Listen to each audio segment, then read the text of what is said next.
Pois, moi bons días, pois moitas gracias pola invitación, realmente dá gusto que se fagan pois charlas sobre anfibios e reptiles, porque é un grupo enormemente interesante que se está estudiando nos últimos tempos bastante. Hai varios grupos de investigación bastante activos en Galicia, e dentro dos vertebrados, coa excepción de aves, que é sempre un grupo que se estudia bastante, anfibios e reptiles pois, é o que acolle un maior número de publicacións e cada vez ten máis tirón, non?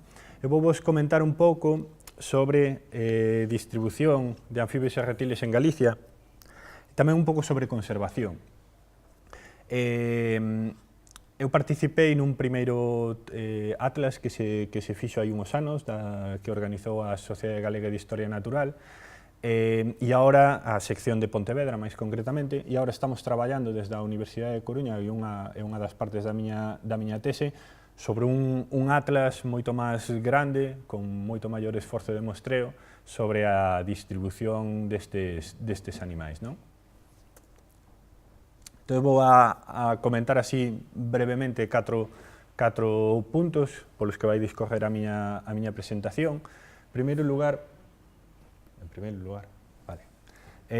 sobre o Atlas e Libro Vermello dos Anfibios e Reptiles de Galicia, que é o atlas que estamos a facer. Os traballos anteriores que se fixeron especificamente en Galicia son atlas de distribución.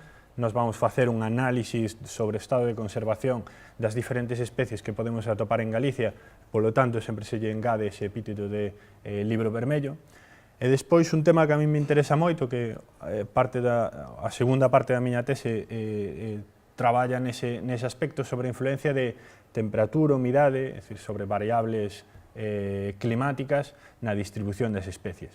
Despois falarei un pouco sobre as diferentes especies e a súa distribución, xa non indo especie por especie, senón ao revés, indo por cada tipo de distribución que poderíamos agrupar as diferentes especies e ir comentando brevemente por onde se distribúen esas zonas e que especies son características delas. E xa por último un pequeno apartado sobre ameazas. Sempre é bon deixar aí informar sobre o tema das ameazas. Queda ao final, queda un pouco mal, non me gusta acabar cas partes negativas, pero é interesante velo, non? Bueno, con este atlas, Libro Vermello dos Anfibios e Reptiles de Galicia, temos unha serie de obxectivos bastante amplios, como divulgar a importancia da conservación dos anfibios e reptiles. Os anfibios e reptiles denomínase tradicionalmente hérpetos, non? Aínda que filoxenéticamente están bastante separados, a maneira de traballar é bastante diferente entre anfibios e reptiles, sempre se considerou como un grupo similar, non? En contraposición de outros como os mamíferos ou como as aves ou como os peixes, non? Lóxicamente, como todo atlas de distribución, establecer a distribución destas especies, determinar os patróns de distribución que siguen e cales son os patróns de variación da riqueza de especies, porque nunhas zonas hai máis especies e porque noutras hai menos, non? Despois, outra parte na que vamos a traballar é a influencia das variables ambientais, tanto o tema de altitude, aínda que con unhas certas, digamos que non é unha variable moi importante, porque os animais non levan un altímetro e non saben a que altitude están, é dicir, hai moitos animais que viven a altas altitudes simplemente porque vai máis frío, non? E iso é unha característica, non? Despois unha serie de variables climáticas simples ou bioclimáticas que permiten facer análisis moito máis complexas, non? E despois unha terceira parte sobre cales son as áreas máis importantes, tanto reais como teóricas, onde podemos atopar as diferentes especies e cales son aquelas zonas de Galicia que teñen unha maior cantidade de especies. Tamén traballaremos co tema de ameazas e selección de hábitat, non? Un pouco de cousas técnicas. Utilizaremos un datum, o ED50, que non é oficial, ahora mesmo na Unión Europea está o segundo que está aí, o ETRS 89, por unha directiva da Unión Europea, pero todos os atlas que se teñen feito hasta de agora siguen ese datum antigo, polo tanto poderemos comparar datos de outros atlas co que estamos a facer agora, non?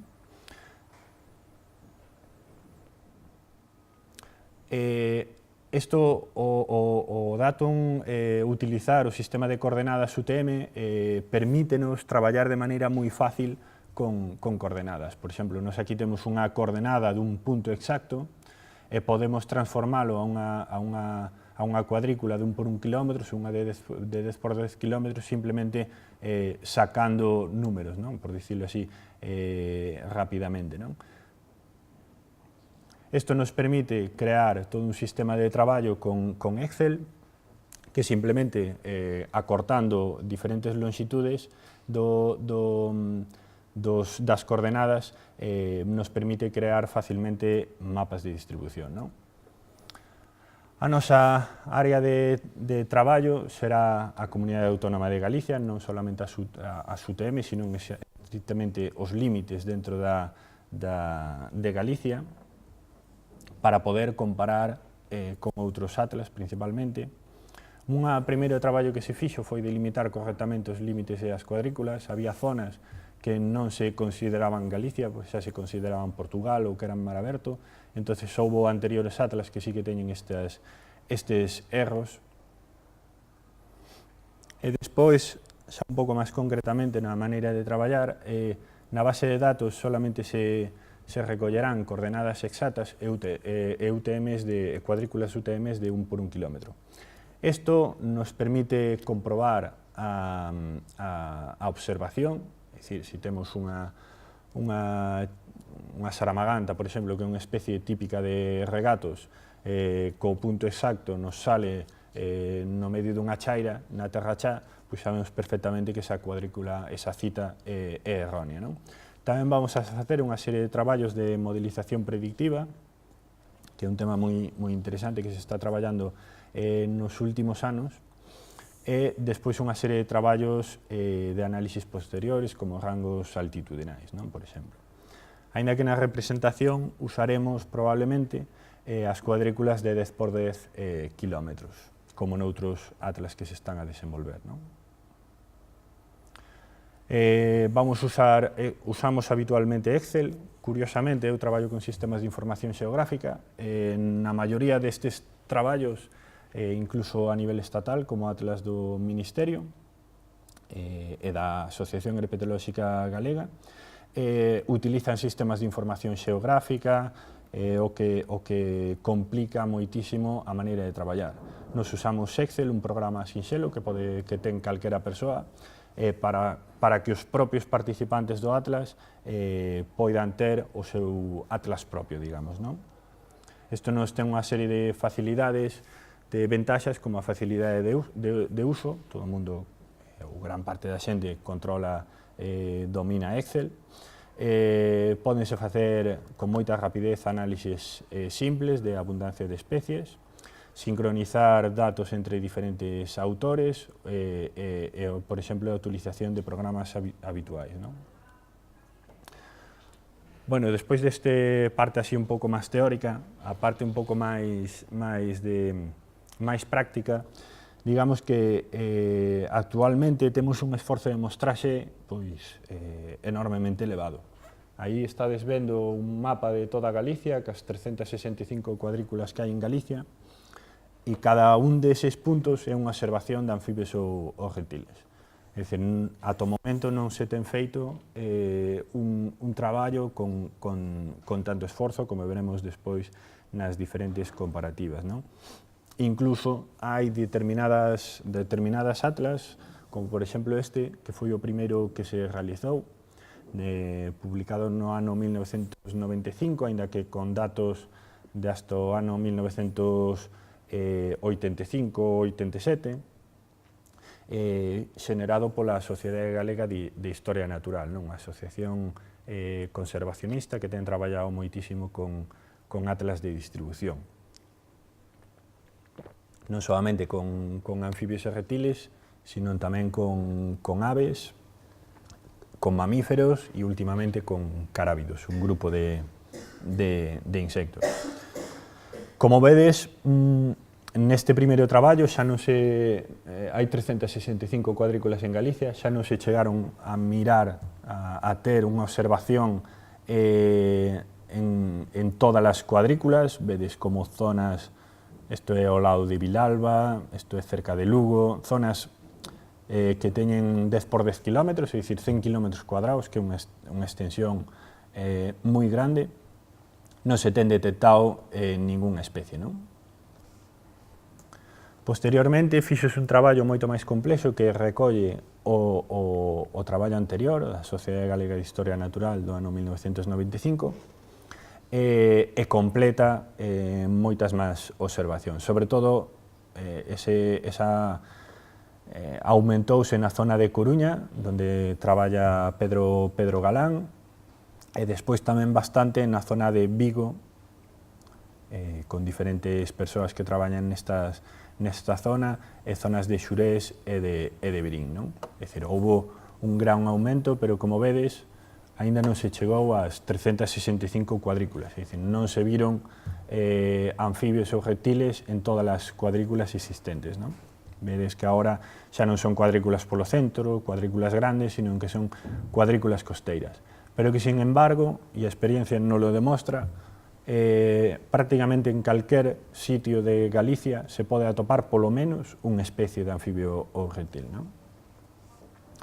Posteriormente, a Sociedade Galega de Historia Natural volveu a facer outra vez o Atlas, esta vez con datos totalmente novos desde o ano 2005. Tampouco conseguiron chegar ás 365 cuadrículas, pero teñen un bon número de cuadrículas de especie, de citas únicas, 3.600. Vedes que faltan algunhas zonas de Rodeiro, Ancares,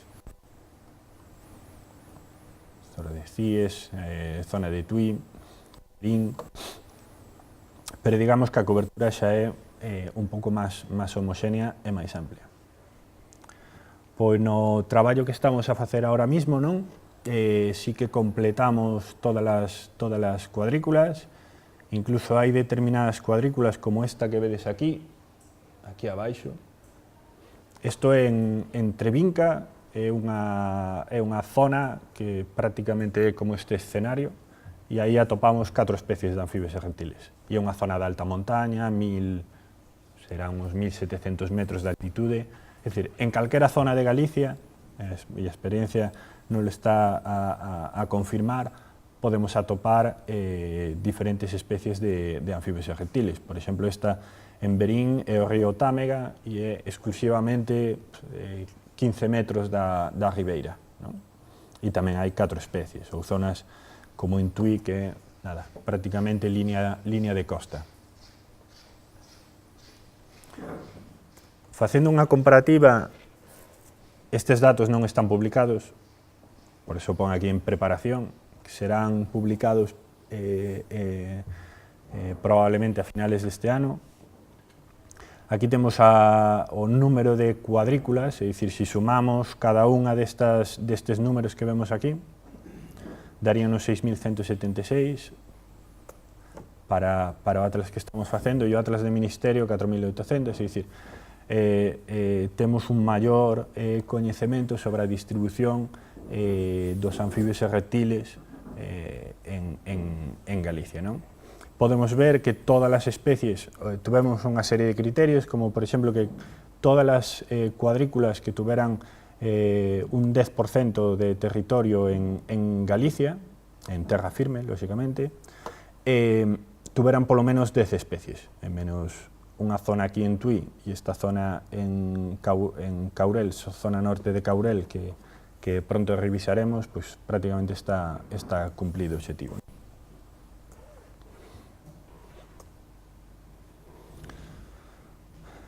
Bueno, os anfibios e reptiles son animais ectotérmicos, é dicir, non xeneran, excepto a tartaruga laúde, que é unha tartaruga mariña moi grande, de uns 500 kilos. Excepto algunhas desas especies moi grandes non xeneran a temperatura internamente, non? Polo tanto, dependen das condicións externas. Unha das ventaxas que temos en Galicia é que temos un dos maiores rangos tanto de choiva como de precipitación como de temperatura que hai en toda a Península Ibérica, solamente comparable con zonas próximas aos Pirineos, pero digamos temos desde zonas como Verín, enormemente térmico, enormemente caluroso, con temperaturas de máis de 40 graus no verán, hasta zonas de xistral, como a costa mariña lucense, que se alguén veraneou algunha vez na mariña lucense sabe que lle vai a chover prácticamente seguro, incluso en xullo e agosto chove, non? Entonces isto determina que determinadas especies, por exemplo, especies que están distribuídas, que se distribúen por centro Europa, que necesitan de zonas húmedas, cheguen hasta Galicia, e sexa Galicia o seu límite de distribución, é dicir, non chegan hasta Portugal ou hasta zonas do sur de Galicia como Pontevedra ou Ourense, non? E outras zonas típicamente mediterráneas do sur da Península Ibérica, pois chegan hasta Galicia, zonas como Verín, como o Barco de Valdeorras, Monforte de Lemos ou mesmo as Rías Baixas, pero non suben máis arriba hasta provincias como a de Lugo, que é moito máis fría, non? Entonces temos unha ventaxa enorme no estudio dos anfibios e reptiles, porque en moi poucos kilómetros, prácticamente en 250 kilómetros, que é o ancho ou alto de Galicia, prácticamente temos unha cantidad enorme de especies con grandes rangos de variación na súa distribución. Entonces aquí temos dos mapas que non son os máis adecuados, porque isto falan da precipitación media, precipitación acumulada, é dicir, o número de litros que caen ao largo do ano, desde menos de 600 litros por metro cuadrado hasta máis de 2000, pero non son adecuadas moitas veces porque, por exemplo, zonas como Xistral non é que chova en cantidade de auga moito, non? A nivel comparado con outras zonas como a zona do sur da dorsal galega ou serras litorais das Rías Baixas, pero digamos que estas xoivas se concentran moitas veces no verán, cousa que, por exemplo, non pasa nas Rías Baixas. Nas Rías Baixas a choiva de verán é bastante escasa, non? E isto fai que determinadas especies esta estacionalidade ou falta de estacionalidade das precipitacións fai que determinadas especies estén presentes no norte de Galicia e non cheguen ao sur de Galicia, aínda que a precipitación anual sexa similar. E o mesmo pasa coa temperatura media, non? Zonas de Verín, por exemplo, que é a zona máis mediterránea de Galicia, ten especies das que falaremos despois moi mediterráneas, típicas do centro e sur da Península Ibérica, e teñen temperaturas, se vos vixades aquí, similares ás que podemos atopar en gran parte de Galicia. Pero así como na maior parte de Galicia os veráns non son enormemente calurosos, en Verín sí. A zona de Verín, zona do Val do Támega, sí que son veráns moi calurosos e invernos moi fríos debido á continentalidade que presentan, non? Entonces, para ver un pouco a influencia das diferentes da temperatura e da humedade nas lagartixas, por exemplo, que é un grupo bastante amplio en Galicia. Eliminei daqui solamente unha lagartixa, Podarcis muralis, que é unha especie que é moi peculiar porque ten un área de distribución de alta montaña, non? Está presente solamente na zona de Navia, na zona de Piornedo, pero, por exemplo, hai poblacións introducidas no centro de Coruña en varias zonas da Terra Cha, que se derivan de... Este é unha especie que en Asturias está moi presente, non? É moi abundante, e se atopou en zonas de cargamento de eucaliptos. É dicir, se cortan eucaliptos en Asturias, se apilan nos bordes de carreteras, por exemplo, se deixan unha temporada, sube unha lagartixa, se cargan no camión, se transportan, e é nese punto de destino, como por exemplo Caristanco, que hai unha fábrica de tableiros, que hai unha población establecida bastante grande, non? Ou diferentes zonas en Lugo, que unha é outra fábrica de tableiros e outro é un restaurante de carretera. Entonces é unha especie que ainda non se coñece cales son os limitantes da súa distribución, pero non é a temperatura e humidade, probablemente é a competencia con outras especies do mismo xénero que hai en Galicia, non? Entonces aquí, de máis frío a máis quente, temos a lagartixa de Turbeirol, Zootoca vivípara, Iberolacerta, o xénero Iberolacerta, que hai dúas especies, Iberolacerta montícola e Iberolacerta galani.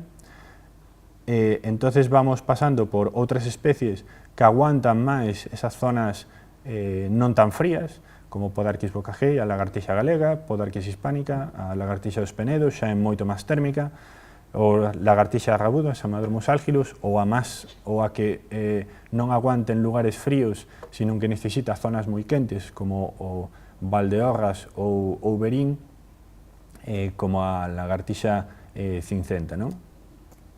E aquí vemos a distribución que teñen as diferentes especies, como hai algunhas de presencia prácticamente testimonial na zona de Serra do Xurés, de Xistral, na zona dos Ancares, en zonas altas, zonas de turbeiras, e como se vai expandindo a zonas máis térmicas, non? Entonces, que dependendo da temperatura e da humidade e da estacionalidade desa temperatura e desa humidade, desa precipitación, podemos atopar unha especie ou outra, non?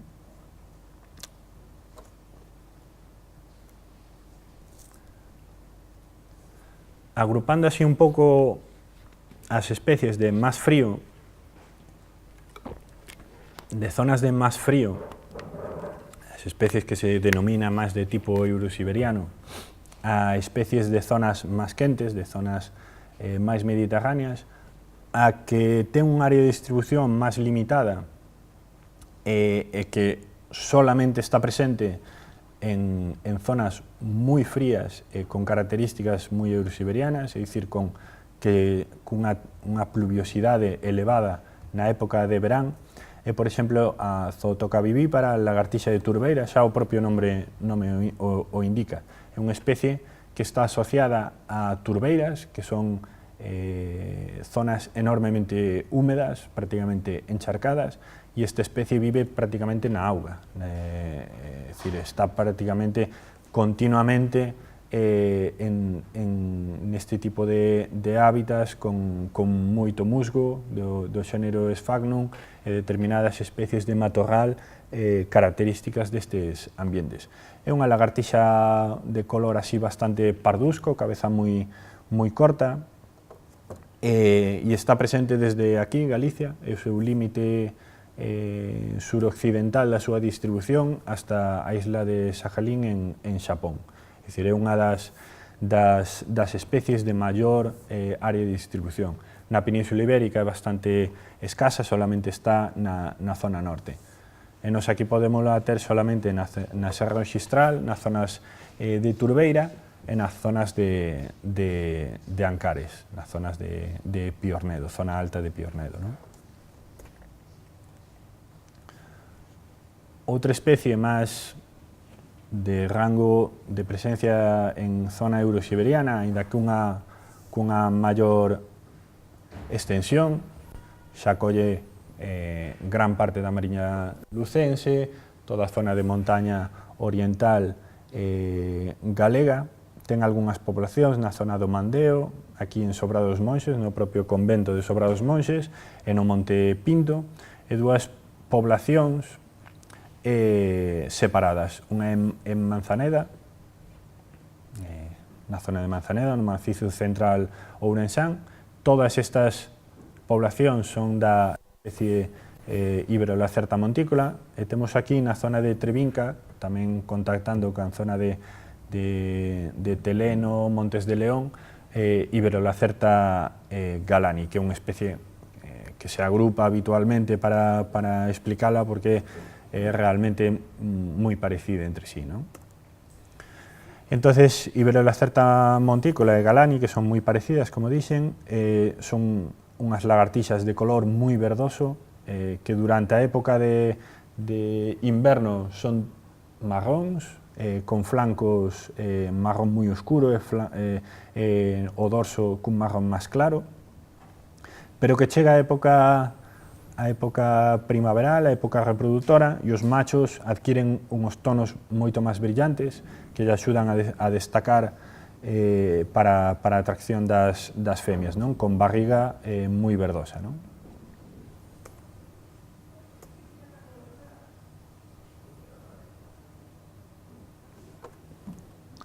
A especie que poderíamos dicir que é máis típicamente eurosiberiana, con unhas características que concordan co término eurosiberiano para, por exemplo, para as plantas, en que primeramente se fixo esta clasificación de especies eurosiberianas, de especies mediterráneas. Temos rana temporaria, que, como vedes, ten unha distribución bastante similar a que falábamos antes, pero xa se mete en determinadas zonas como Serra do Suído, zona da dorsal galega, toda a zona de Santa Comba, chegando prácticamente hasta Santiago, que aquí hai unhas exclamacións, porque é unha zona dos arredores de Santiago de Compostela, no que había no pasado, había unha zona bastante amplia con presencia desta especie, pero que nos últimos anos non se ten detectado ou se ten detectado moi escasamente, non? Entón, probablemente sexa unha especie que está desaparecendo en moitas destas zonas.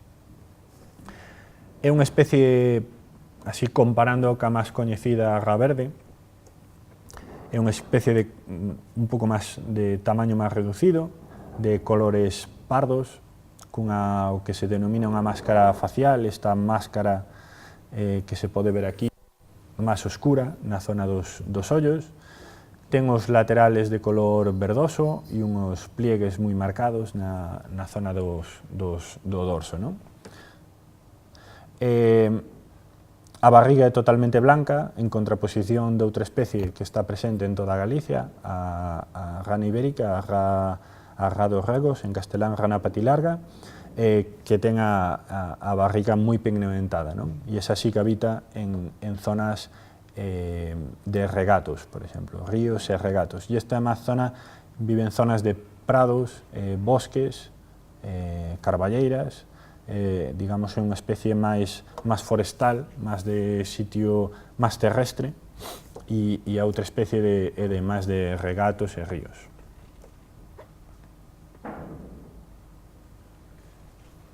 Outra especie do tipo eurosiberiano, que tamén se chama moitas veces das endémicas do noroeste da Península Ibérica, do noroeste ibérico, é Chioglossa lusitánica, saramaganta, salamandra rabilarga. É unha especie moi interesante porque habita principalmente regatos, non? Prácticamente é exclusiva dese tipo de hábitats. Como vedes, é unha especie moi delgada, ten reducción pulmonar, é dicir, habitualmente solamente ten un pulmón, non ten dous, e incluso cando ten un solo pulmón, ás veces está reducido, porque nese corpo tan delgado, digamos que non colle, non? O non ter capacidade respiratoria por pulmóns, ten capacidade respiratoria pola piel. É dicir, os anfibios ter unha piel húmeda, teñen a capacidade de facer un intercambio gaseoso pola piel. Hai especies, por exemplo, o sapo común, que teñen unha piel moi dura, que prácticamente non fan intercambio gaseoso co exterior, a través da piel, fano a través da mucosa e a través dos pulmóns.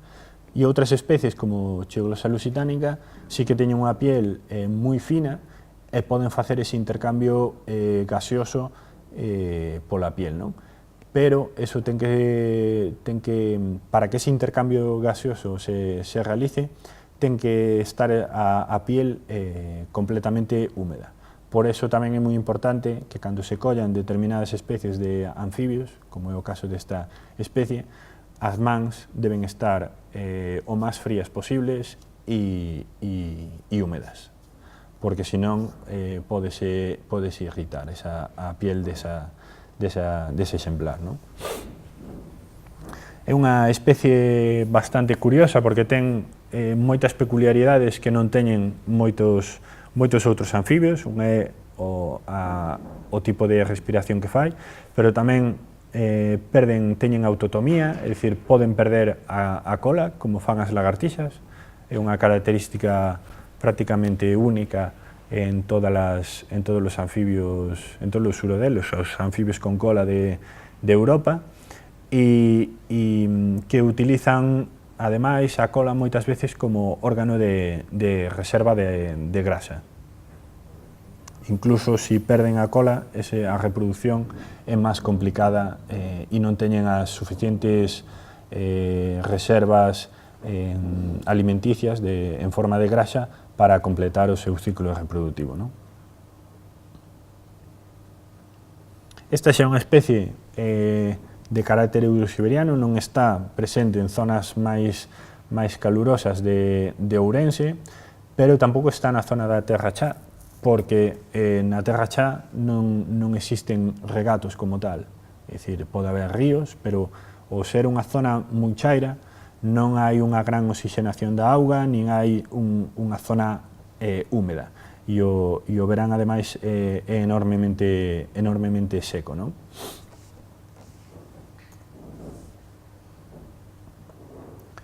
Xa por último, a especie eurosiberiana de maior área de distribución, que é unha especie un pouco curiosa, porque o grosso ben vedes que toda a área de distribución prácticamente está en gran parte de Galicia, pero onde é realmente abundante é na zona como a anterior especie, como a rana temporaria, é dicir, nas zonas de Coruña e Lugo é onde é máis abundante, e despois presenta pequenas poblacións por toda a provincia de Ourense e no centro de Ourense, non? Toda a provincia de Pontevedra e no centro de Ourense, como pode ser a limia. É unha especie de pequeno tamaño, Lysotriton helveticus, Triton palmeado, con palmeaduras. Os machos presentan palmeaduras, estes dous son machos. Ten unha barriga característica amarelenta, unha línea no ollo moi marcada e palmeaduras nas patas traseiras. Teñen colores bastante vivos na época reproductora, porque na zona viven en charcas, habitualmente zonas moi umbrías, en carballeiras ou en bordes de prados inundados, que a auga non é transparente, lóxicamente. Na natureza a auga transparente é moi escasa. E entonces teñen determinadas coloracións que lle axudan a atraer a femia, non? Vedes aquí todos estes laterales blancos, que no fondo da auga pois se ven bastante claramente, non?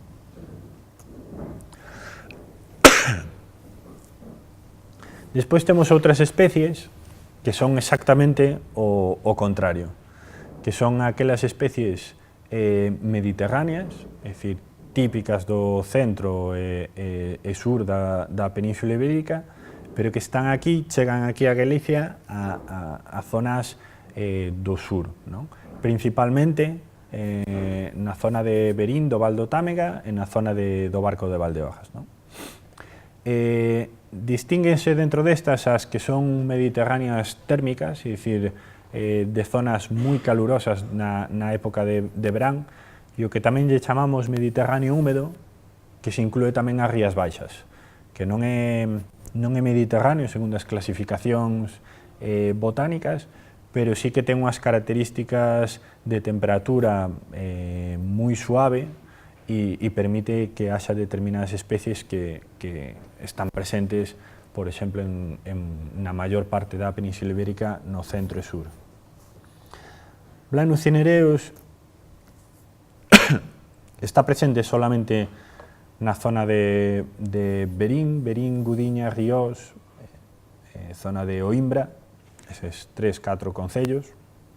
É unha especie moi escasa, moi pouco coñecida, e unha especie totalmente subterránea.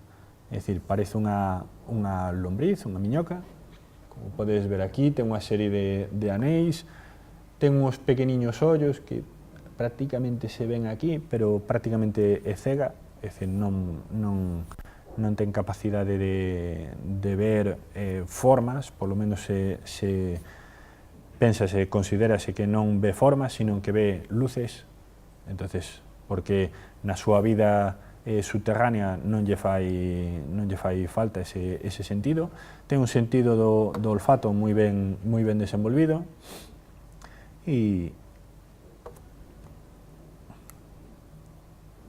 solamente está presente nesta zona das máis calurosas e máis térmicas de Galicia, non?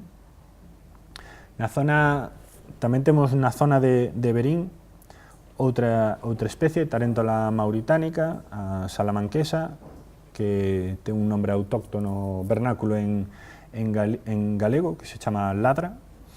É un gecko, como todo o mundo se pode observar, sube polas paredes, presenta unha distribución bastante curiosa, porque considérase que solamente hai unha población natural en Galicia, que é na zona de Verín, Oimbra, os Ríos,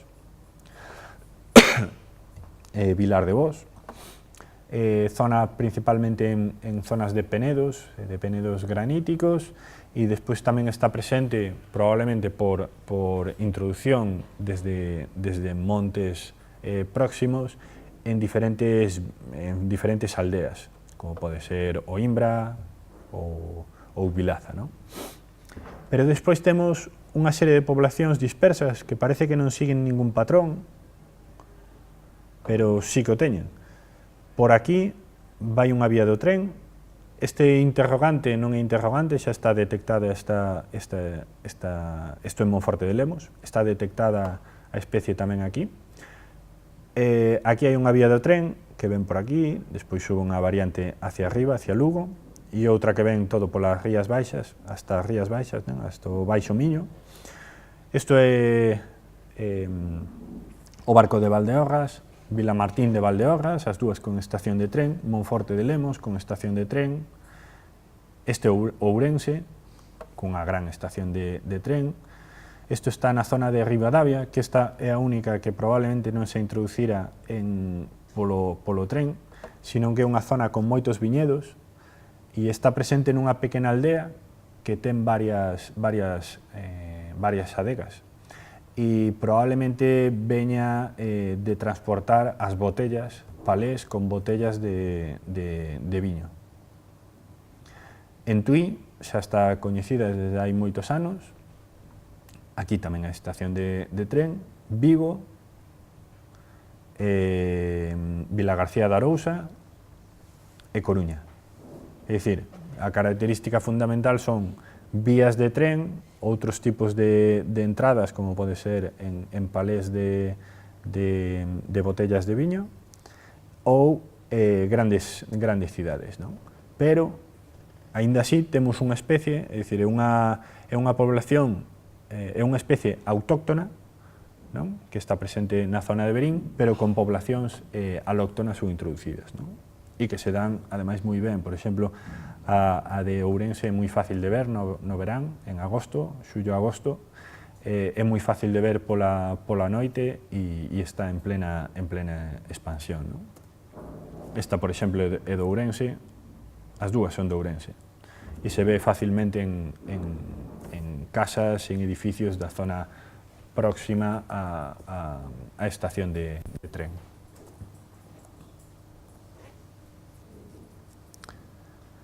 Despois temos outra especie tamén mediterránea, a lagartixa cincenta, antes chamada Samodromus hispanicus, agora lle cambiaron o nombre, todos os Samodromus hispánicos da zona occidental da Península Ibérica agora son Samodromus occidentales. Este é unha femia, este é un macho, os machos teñen unha coloración verdosa moi intensa na época reproductora, non? Zonas de Enciña da Lastra, toda a zona de Valdeorras, zonas de Verín. Verín, como vedes, repítese moitas veces. E despois unha serie de poblacións pola zona de arredores de Ourense, San Cibrao das Viñas e algunha población dispersa, tamén típicamente mediterráneas, non?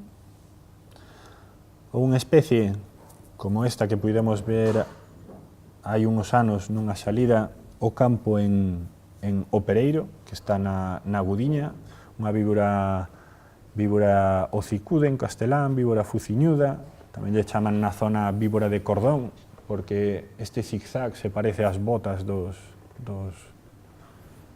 os cordóns das botas, entón lle chaman serpe de cordón. E é unha especie moi característica, moi curiosa, porque pese a ser mediterránea, non? É dicir, deberíamola ver en Verín ou no Barco de Valdeorras, pois non a vemos aí, vémola en zonas mediterráneas, zonas térmicas do sur de Galicia, pero en alta montaña, por encima de 800 metros, non? Outras especies, como as anteriores, sempre están por debaixo de 800 metros.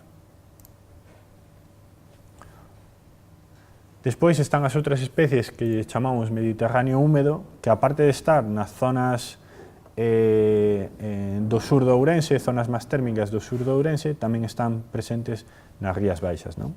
Por esas características térmicas de temperatura suave que ten as Rías Baixas durante todo o ano, non?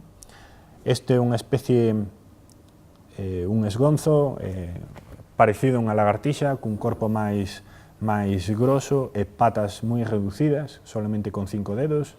Hai unha especie similar, Calcides striatus, que solamente ten 3 dedos e patas máis reducidas. Este é un endemismo ibérico, e como vedes está solamente presente nas Rías Baixas e algunhas zonas máis térmicas de Ourense. Tamén temos agora o ano pasado detectouse unha nova localidade aquí, máis ou menos. O Pelobates cultripes, que é o anfibio máis amenazado de Galicia, o sapo de esporóns. O sapo de esporóns é porque ten unha espora, unha espuela nas patas traseiras que lle axudan a enterrarse. É unha especie moi escasa en Galicia, vedes por aí interrogantes, exclamacións. Interrogantes son dudas, exclamacións son extincións, que debería haber bastantes máis, porque aquí antes nos anos 70 había unhas poblacións bastante importantes na zona de Vigo e na zona de Cangas, pero que agora xa non se atopan, non? Zona de Monforte, a Limia, Verín, o Barco de Valdeorras, que está prácticamente extinta, porque a única población que se coñece puxer un polígono industrial encima. Entonces, está prácticamente extinguida esa población. Samodromus algirus, a lagartixa colilarga, que ten unha distribución xa máis amplia, gran parte de Ourense e de Pontevedra. Malpolomons pesulanos, a culebra bastarda, aínda ten máis amplia. Rhynechis scalaris, a culebra de escalera. Podarcis guadarramae, antiga Podarcis hispánica, un nombre moi pouco estético, pero bueno. Ou Coronela girondica. Como vedes, cada unha vai aumentando un pouco máis a súa área de distribución, as zonas máis húmedas, pero as zonas realmente frías, como pode ser gran parte da provincia de Lugo ou o centro de Coruña, non están presentes ninguna destas especies, non? Este é Samodromus algirus, Malponomos pesulanus, o da baixo non se ve moi ben, o da baixo unha femia, estaban en cópula, este é unha femia que retén máis as características dos juveniles, este é un macho de color verdoso, vese moi ben o que se chama a silla de montar, que na zona do lombo é unha mancha bastante oscura. Rineques escalares, culebres de escalera, este é unha femia, é dicir, un tamaño grande, e retén características de juvenil. As femias acostumbran durante o seu desenvolvemento, os machos varían moito máis de coloración e as femias son máis similares aos juveniles, ou as crías ou juveniles. Podarquis guadarramae, unha cópula en Ourense, ou Coronela girondica. E despois temos outras especies térmicas, é dicir, que non están presentes en toda Galicia, pero están en casi toda Galicia. Solamente algunhas zonas de xistral, que son zonas moi húmedas e moi frías, nunca sube a temperatura o suficiente como para ter estas especies. Calquidis striatus, Timon lepidus, esta área de distribución, Enatris maura. Fotografías. Este Calquidis striatus creo que se parecía ao esgonzo de 5 dedos, este ten 3 dedos, ten unha maior reducción das patas. Timon lepidus, un lagarto arnao, moi ben coñecido por todos. Curiosamente, outra especie que hai de lagarto é moito máis abundante, pero este é a que se coñece, porque está máis asociada a viviendas e ao ser humano. E Enatris maura, a culebra viperina, non? E despois hai unha serie de especies que están presentes en toda Galicia, que solamente as nombrarei. Casi todos son anfibios, 3 urodelos, é dicir, anfibios con cola, a salamandra, un tritón, os dous outros tritóns que hai, tritón ibérico e tritón jaspeado, sapos, Alites obstetricans, que é o sapo partero, sapillo pintojo, sapo común, sapo corredor, rana de San Antonio, rana verde e rana petilarga. Prácticamente todas as especies de anfibios están presentes en toda Galicia, menos 2, 3, 1, 2, 3, 4, 5, 6, 7, 8, 9, 10, menos 4 especies que non teñen esta área de distribución tan extensa. Estas 10 especies prácticamente as podemos atopar en toda Galicia, non? E en reptiles, todo o mundo sabe que os reptiles son un pouco máis limitados no tema do calor, necesitan máis temperatura, entonces hai menos especies que están presentes en toda Galicia. Anguis fragilis, eslizón, ou lución, perdón, Podarquis bocajei, a lagartixa galega, Reiberi, que é esta especie que vos comentaba, o lagarto verdinegro, que está en prácticamente toda Galicia, moito máis abundante co lagarto arnao, pero todo o mundo coñece o lagarto arnao e ninguén coñece esta especie, porque esta especie vive en silveiras, en regatos, zonas húmedas, sempre apartado de zonas máis térmicas, máis zonas con máis presencia de ser humano, e o outro é moi típico en zonas de viviendas, muros, incluso en casas. E en culebras, Coronela austríaca, Enatris culebra lisa e Enatris natris, a culebra de collar, e Vipera seoane. E xa por último, comentar algunhas ameazas. Eu no tema de ameazas non son moi ortodoxo, teño diferentes criterios que outra xente, pero bueno. Si a nivel global, a nivel mundial, hai 6.000, a IUCN, a Unión Internacional para a Conservación da Natureza, ten unha lista roxa para os anfibios, non? Para reptiles non se ten tan estudiado. A nivel global, hai 6.260 especies analizadas dentro desta lista roxa da IUCN, non? Un 0,6% están extintas ou extintas na natureza, é dicir, que solamente quedan en zoolóxicos. Casi un 8% están en peligro crítico, é dicir, que se non se fan actuacións para revertir as súas ameazas se van a extinguir en moi poucos anos. 12,6 en peligro de extinción, 11,4 vulnerables e 6,1 casi amenazadas, non? É dicir, que o 38%, máis do 38% das especies de anfibios a nivel mundial, é dicir, máis dun tercio, están baixo algunha das categorías de ameazada. Un 37% non están amenazadas.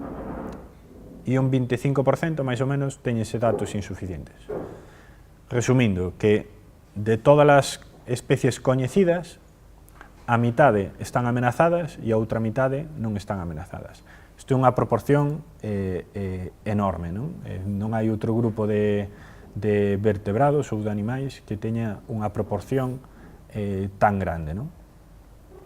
Principalmente, podémoslo ver aquí un gráfico coas diferentes ameazas. A primeira é, non sei se le ven, pérdida de hábitat, especies invasoras, utilización,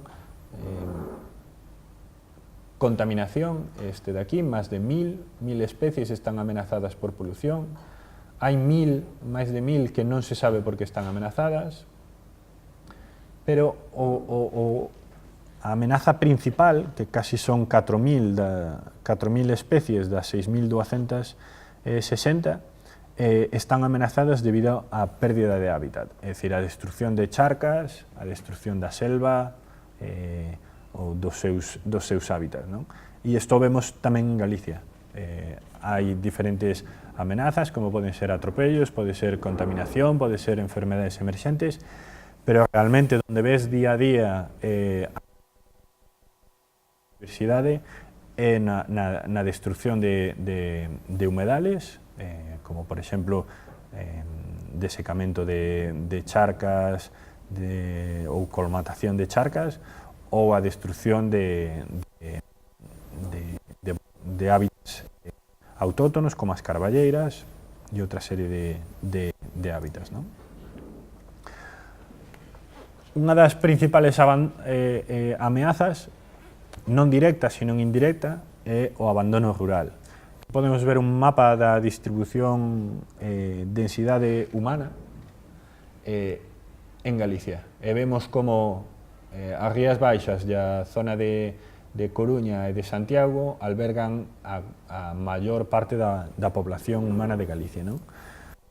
E aquí podemos ver nunha gráfica de despoblamento do 2001 ao 2006, moi poucos anos, a gran pérdida de población no rural se produciu nos anos 80, pero podemos ver como determinadas zonas de Galicia pois teñen entre unha pérdida entre un 3% a un 12% da población en 5 anos, que é unha pérdida enorme. E prácticamente ninguna zona de Galicia, excepto as Rías Baixas, Coruña, Cidade de Ourense e Cidade de Lugo, aumentan a súa densidade poblacional. E isto é indirecto, porque o abandono rural de primeiras, lóxicamente, non nin favorece nin perxudica a presencia de anfibios e reptiles, non? Pero o abandono rural leva unha serie de amenazas que estas sí que son directas. En primeiro lugar, hai unha industrialización da agricultura. Zonas como a Limia, como Ordes Mesía, zonas como a Terra Chá, se está industrializando a agricultura. Isto xenera hábitats non favorables e xenera unha contaminación. A par que esta industrialización da agricultura ven un abandono de fincas. Por exemplo, moitas fincas, moitos prados que tiñan balsas de rego, ao ser abandonadas, se colmatan, perden a súa auga, entonces estes xa non valen como hábitats de reproducción para anfibios. E a terceira derivada do abandono rural son os cultivos forestais. Directamente o efecto é directo por a forestalización, plantación masiva de eucaliptos, en anos anteriores de piñeiros, pero nos últimos anos de eucaliptos, e isto provoca os incendios forestais, non? Bueno, cambios agrícolas, unha industrialización, como por exemplo podemos ver nestas zonas de aquí da Limia, unha extensión de varias hectáreas solo de pataca ou solo de millo, donde non hai ningún hábitat factible para a existencia de anfibios ou reptiles. E a seguinte derivada que é a utilización de pesticidas ou de abonos químicos ou orgánicos, como estes da Limia, que incluso se depositan, se acumulan, como este de aquí, en chairas de inundación, zonas que no inverno se van a inundar e, por lo tanto, este abono derivado de granxas porcinas ou granxas avícolas da zona se distribúe por todas as augas que tamén bebemos nós, que tamén hai que telo en conta. Pero digamos que hai unha destrucción do hábitat, un hábitat non adecuado e unha contaminación. O abandono directo tamén moitas veces é perxudicial. Por exemplo, nesta fotografía de arriba podemos ver como, nestas dúas fotografías de arriba, como a vegetación ocupa determinadas zonas que antes eran boas para soleamento de reptiles, ¿no? E que agora pois xa non son tan adecuadas, ¿no? Cultivos forestais, é dicir, estes son hábitats que está demostrado que non hai prácticamente especies de anfibios nin de reptiles, e a derivada dos seus incendios forestais. Estes son os incendios do ano 2006 que foron máis, se difundiron máis, saliron máis nos medios de comunicación porque se produciron en zonas moi pobladas, pero isto mismo ocurre todos os anos en Ourense, incluso con maior intensidade que o que pasou no 2006 nas Rías Baixas, e non chega aos medios de comunicación, non?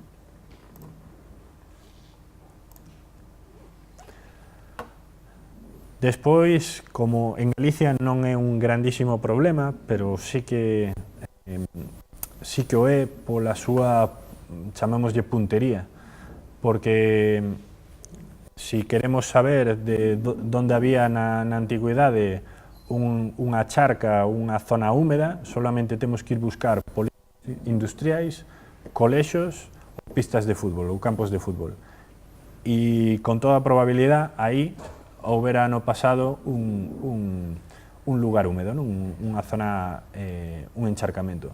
De feito, no atlas que estamos realizando, nos buscamos antes sitios a priori, sitios factibles, e unha das cousas que facemos é buscar polígonos industriales e campos de fútbol, porque habitualmente queda nos arredores aínda algo de zonas húmedas. Entón xa dá a idea de como a urbanización incontrolada é moi inadecuada se fixo en determinadas zonas. Este é un polígono que hai en Lugo, 2 millóns de metros cuadrados, que é unha extensión enorme, que ahora mismo ten 5 naves industriales e nada máis. É dicir, a parte do desembolso económico de 27 millóns de euros, creo que foi, prácticamente non hai uso e ademais se exterminou todos os anfibios e reptiles que había nesta zona. Tamén as carreteras, non só o punto de vista de atropelos, sino o paso por zonas interesantes para a conservación dos anfibios e reptiles.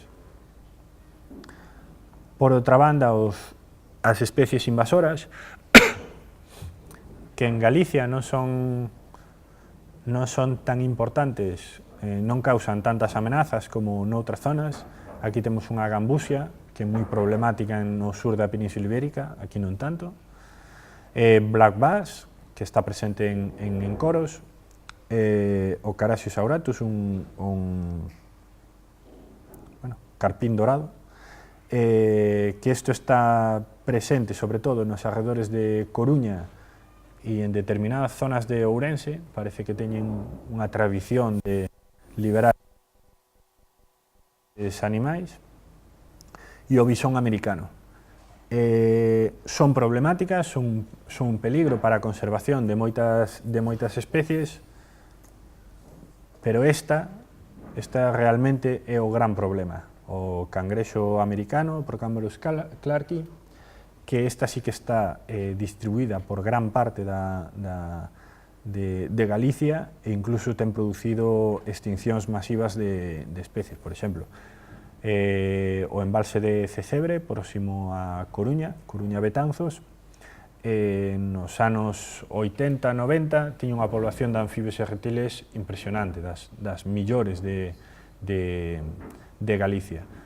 A chegada deste cangrexo americano con algunha máis que lle axudou, provocou a prácticamente extinción de todos os anfibios que hai, anfibios e reptiles do propio embalse. É dicir, era frecuente ver en unhas poucas horas de visita centos de tritóns, e agora ver un tritón é prácticamente imposible.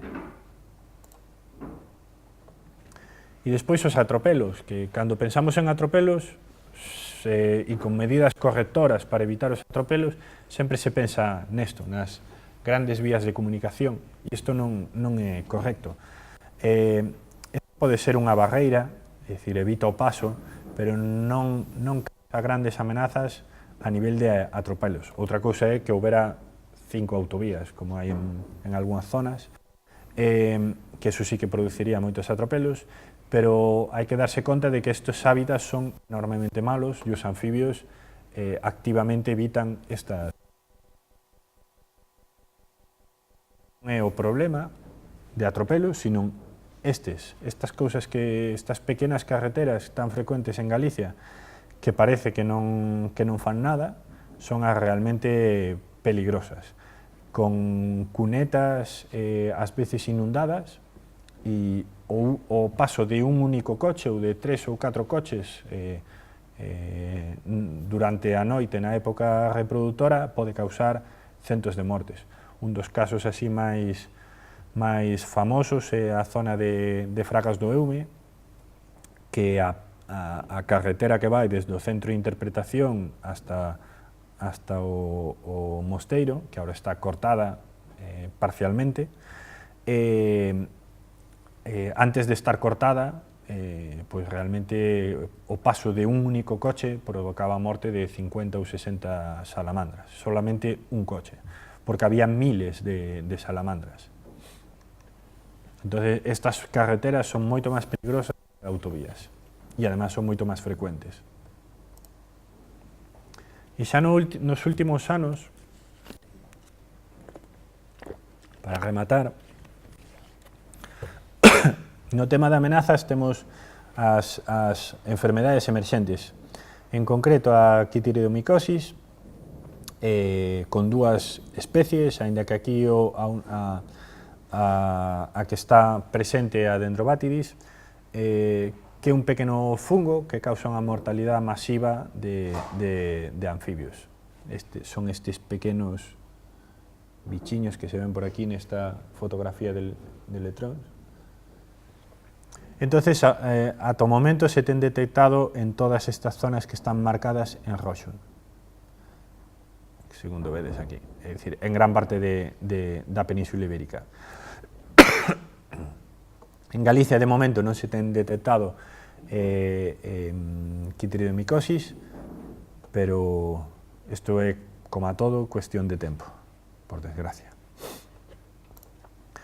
Nos últimos anos tamén temos dúas novas enfermedades, como son o ranavirus, un virus que afecta principalmente a anfibios, que se atopou aquí cerca de aquí, en Pontiñón do Castro e en Picos de Europa, e xa se ten detectado en algunhas outras zonas da Península Ibérica, e hai que, isto sempre para vos ademais é moi importante porque debedes ter moitísimo cuidado en muestrear ou facer muestreos na zona de Pontillón do Castro, porque é unha zona que se poden, os nosos instrumentos que utilicemos para muestrear, se os vamos movendo dun sitio para outro e collemos esta enfermedade de Pontillón da Castro e a vamos dispersando por toda Galicia, o problema vai ser brutal, non? Isto é unha fotografía dos resultados deste pequeno virus. Cada un destos é un tritón morto, teñese detectado hasta 1500 exemplares vistos, é dicir, non todo se ve, non todo o que morre se ve, é dicir, hai moitos máis que non se puideron detectar, non? E é unha enfermedade moi peligrosa que se debería ter moito cuidado con ela. E xa nos últimos anos, no último ano, saliu unha publicación sobre Spirocheus elegans, que é un parásito que afecta a Hemisus orbicularis, o galápago europeo. O galápago europeo é unha especie moi escasa en Galicia, con únicamente 4 poblacións, gándaras de Budiño, Corrubedo, a zona de Arnoia e en Ribadavia, unha pequena canteira en Ribadavia e o río Avia. Está en peligro de extinción, aínda que debería estar en peligro crítico, pero no catálogo galego de especies ameazadas non temos esa categoría. Realmente a última puntada desas amenazas é a presencia deste parásito, non? Que provoca a morte de bastantes exemplares, non? E con isto remato xa. Moitas gracias.